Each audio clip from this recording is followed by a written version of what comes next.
Selamat sejahtera saya ucapkan kepada kawan-kawan dan Dr. Asimeti Ahmad. Saya Marcy Grace yang memegang nomor metrik BB 21110171.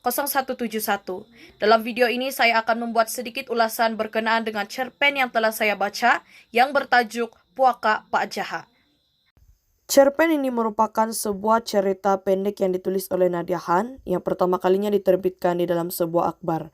Nadia Han kemudian diberi penghormatan untuk mengumpulkan 17 cerpen dan 3 skrip film pendek menjadi satu koleksi sehingga terhasilnya himpunan cerpen dalam satu buku. Antara cerpen yang terdapat dalam koleksi tersebut ialah Puaka Pak Jaha. Cerpen ini mengisahkan tentang seorang lelaki yang bernama Pak Jaha bersama dengan istrinya, Cek Siti, yang sering menjadi bualan dan bahan cerita penduduk kampung. Kisah daripada kedua pasangan ini bermula apabila mereka berpindah ke sebuah kampung dan tinggal di ujung kampung yang tidak disebut nama kampung tersebut. Selepas berpindah ke kampung tersebut, Pak Jahat telah membina sebuah rumah batu bagi dirinya dan istri, Cek Siti. Kemampuannya untuk membina rumah sewa itu mulai menimbulkan persoalan bagi penduduk kampung karena Pak Jahat tidak diketahui pekerjaannya maupun sumber pendapatannya. Disebabkan persoalan itu, spekulasi negatif mulai timbul apabila penduduk kampung mulai mengesyaki bahwa Pak Jahat seorang pengamal ilmu hitam. Buktinya, beliau mampu membina rumah mewah dan mempunyai istri yang cantik. Spekulasi ini menimbulkan ketakutan dalam diri penduduk kampung sehingga penduduk mulai berasa takut untuk lalu di hadapan rumah tersebut. Bahkan hendak memandang pun ke rumah itu karena ditakuti ilmu Pak Jaha mungkin akan menghantui mereka. Antara penduduk yang dimaksudkan ini termasuklah Ali dan Deris yang merupakan remaja di kampung itu. Dan Ali dan Deris merupakan sahabat baik yang paling peduli tentang kisah Pak Jaha dan istrinya. Ditambah lagi cerita-cerita tanpa bukti yang didengar daripada penduduk kampung, mereka semakin tertarik malah sering memasang telinga tentang kisah pasangan tersebut. Hari demi hari berlalu, cerita buruk tentang pasangan tersebut semakin menjadi-jadi. Ada yang mendakwa ternampak Cek Siti menyanyi seorang diri di tepi sungai, namun sehingga berlakunya pergaduhan besar di antara Pak Jaha dan Cek Siti. Ada pula yang mendengar Cek Siti menjerit malam-malam, dan ada pula yang menuduh Pak Jaha membelah toyol untuk mencuri uang. Orang kampung juga menuduh Pak Jaha menghembuskan kemenyan ke arah Cek Siti pada waktu malam supaya gadis cantik itu tetap tergila-gilakan dirinya yang 20 tahun lebih tua daripada istrinya. Pak Jaha pula tidak pernah menidakkan tuduhan-tuduhan tersebut, malah tidak ramai pun penduduk kampung yang bergaul dengannya. Selain Tok Alang, yaitu ketua kampung, dan Pak Usman, Tok Siak Surau. Ini menguatkan lagi keyakinan penduduk tentang kebenaran spekulasi mereka. Apatah lagi Ali dan Deris yang begitu menakuti Pak Jaha dan istrinya. Sehingga pada suatu hari, penduduk kampung dikejutkan dengan kematian Cek Siti. Pada awalnya, perkara ini tidak diketahui penduduk kampung selain Tok Alang, Pak Usman, Ali, dan Deris.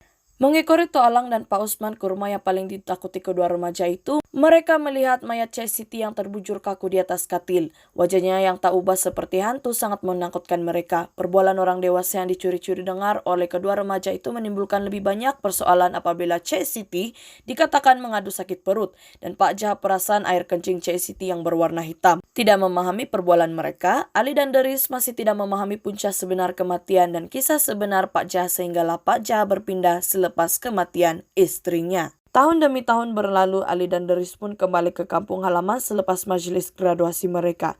Mereka pun mengambil keputusan untuk melawat rumah usang Pak Jaha. Kemudian semasa melawat rumah tersebut, mereka menemukan bekas obat Cek Siti untuk merawat penyakit mental. Rupanya Cek Siti merupakan seorang pesakit mental dan Pak Jaha tidak bekerja karena hendak menjaga istrinya. Disebabkan masalah mental Cek Siti, Pak Jaha tidak membenarkannya bersendirian, malah untuk keluar dari rumah pun. Dan keadaan itu juga menerangkan mengapa Cek Siti kadang-kadang menjerit-jerit pada waktu malam.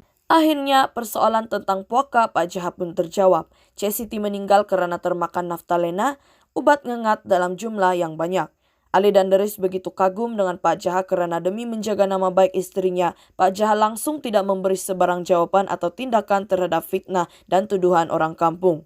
Bukan itu saja, Ali dan Deris juga terpegun karena Pak Jaha sanggup menerima seseorang seperti Cek Siti sebagai istrinya, walaupun mengetahui bahwa individu dengan masalah mental sangat memerlukan sokongan dan perhatian.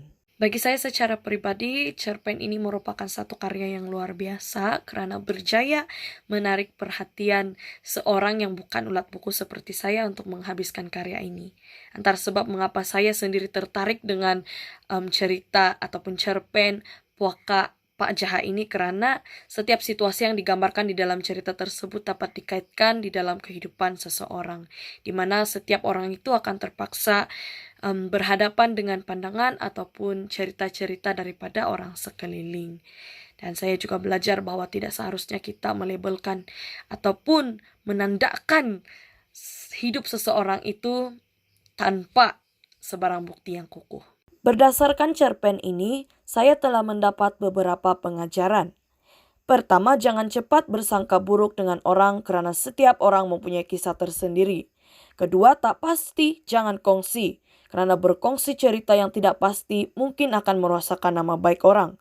Ketiga, belajar untuk berkata tidak tahu karena kita mungkin akan berkongsi maklumat yang palsu. Keempat, jangan suka menjaga tepi kain orang. Fokus terhadap diri sendiri lebih baik. Kelima, jangan melakukan sihir atau mengamalkan ilmu hitam karena perbuatan itu merupakan sesuatu yang salah di sisi agama. Terakhir, pesakit mental memerlukan sokongan dan perhatian.